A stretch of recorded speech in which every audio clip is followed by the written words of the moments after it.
আমি সন্দেশখালী মাছের পাড়ার বাসিন্দা মৌসুমী মাইতি বিডিও সাহেবকে এবং বিএলডিও অফিস এগ্রিকালচার অফিসের স্যারেদেরকে ধন্যবাদ জানাই আমাদের জমিটা ফেরত দেওয়ার জন্য। আমার বাড়ি সন্দেশখালী 2 নম্বর ব্লকের মাঝের পাড়ায়। প্রশাসনের সহযোগিতায় আমরা যে জমিটা পেয়েছি আমরা আজকের খুব খুশি। এর জন্য আমি বিডিও সাহেবকে ধন্যবাদ জানাই, প্রশাসনকে ধন্যবাদ জানাই, পশ্চিমবঙ্গ সরকারকে ধন্যবাদ জানাই। সন্দেশখালী গ্রাম পঞ্চায়েতে আমরা স্থায়ী বাসিন্দা। আমার জমি 2 বিঘা জমি। আমার নাম সুনীল দাস।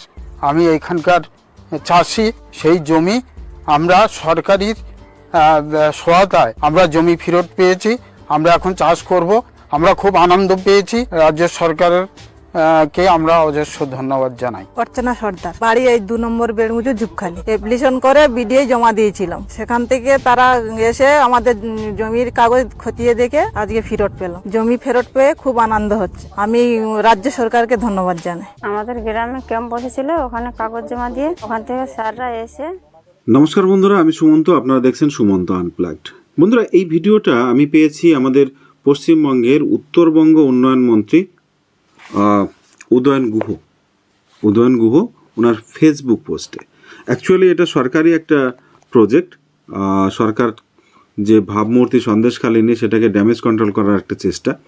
তবে আমার বলার এইটাই যে এতদিন ধরে যে সরকার পক্ষ এবং তৃণমূল কংগ্রেসের যে প্রবক্তারা, বিশেষ করে কুণাল বাবু, তারপরে আরও যারা প্রবক্তারা রয়েছেন, এমনকি তৃণমূল কংগ্রেসের সেকেন্ড ইন কমান্ড বলে পরিচিত আমাদের অভিষেক বাবু যে দাবিটা করছিলেন সন্দেশখালীতে তেমন কিছু হয়নি, বিরোধীদের চক্রান্ত, বাইরের থেকে লোক এনে এটা করা হচ্ছে, সেটা কিন্তু আজকের দিনে ধোপে টেকে না। এবং সেটাকে আজকে এটা দিয়ে যেমন ড্যামেজ কন্ট্রোল করার চেষ্টা করা হচ্ছে, এটা দিয়ে বিরোধীদের করা এবং ওই গ্রামবাসী অত্যাচারিত যে মহিলারা বা গরিব মানুষ, তাদের অভিযোগটাই কিন্তু আবার একবার প্রতিষ্ঠিত হচ্ছে যে সন্দেশখালীতে কোনো কিছু ঠিক ছিল না। সন্দেশখালীতে গরিব মানুষের জমি দখল করা হয়েছিল।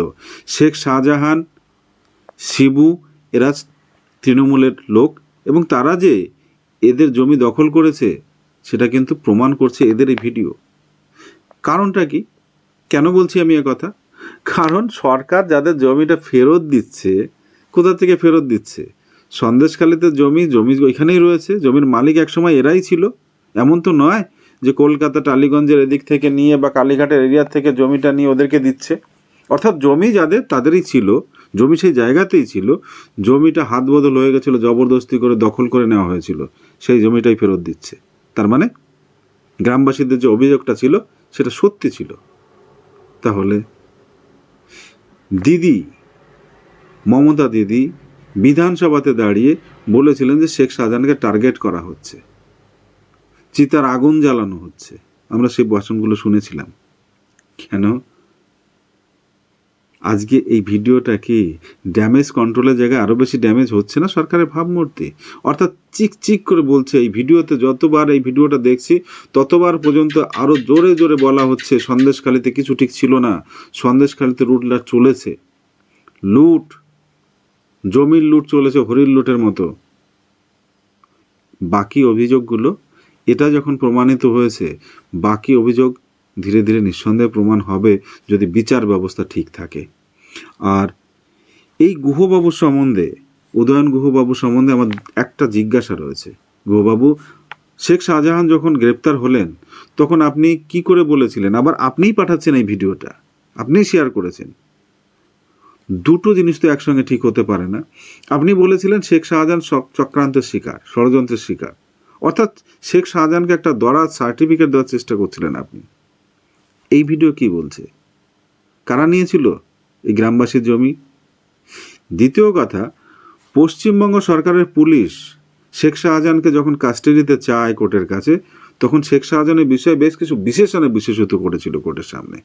শেখ শাহজাহান খুব পাওয়ারফুল ব্যক্তি। শেখ শাহজাহান সন্দেশখালীতে ফিরে গেলে আরও বেশি অশান্তি হতে পারে।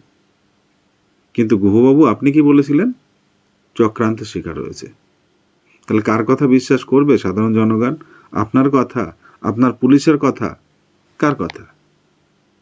অর্থাৎ ড্যামেজ কন্ট্রোল করতে গিয়ে গুহবাবুরা যেটা করে ফেলছেন, আরও বেশি ড্যামেজ করে ফেলছেন, নয় কি?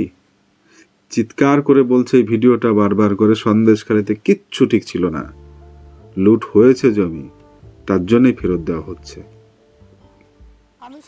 আপনাদের কি মনে হয় সেটা কমেন্ট বক্সে অবশ্যই লিখে জানাতে ভুলবেন না। আরও এরকম ভিডিও পেতে আমার চ্যানেলটিকে সাবস্ক্রাইব করে দিন এবং একটা থামস আপ দিয়ে দিন, একটা লাইক দিয়ে দিন, তাহলে ভিতর থেকে একটা মোটিভেশন আছে কিছু বলার জন্য। এমনিতেই তো দেখতেই পাচ্ছেন রিপাবলিক বাংলার সন্তু পালকে যেভাবে টেনে হিচড়ে অ্যারেস্ট করা হলো, যেভাবে সুমনদের বিরুদ্ধে এফআইআর করা হলো, যেভাবে আরামবাগ টিভির শফিকুল ইসলামের বিরুদ্ধে বারবার করে এফআইআর হচ্ছে। ছোটোখাটো ইউটিউবার যারা বা সোশ্যাল মিডিয়াতে নিয়ে একটু কথা বলতে চায় তারা ভয়ে থাকে, বলতে পারে না। কিন্তু আপনাদের মধ্যে থেকে যদি একটু সাপোর্ট আসে তাহলে অন্যায়ের বিরুদ্ধে সত্যি কথাটা তুলে ধরার একটু সাহস পায়। তাই আপনাদেরকে অনুরোধ করব, আপনাদের মতামতটা অবশ্যই জানাবেন, পাশাপাশি একটা ছোট্ট থামস আপ একটু মোটিভেশন দেয়। ধন্যবাদ, ভালো থাকবেন।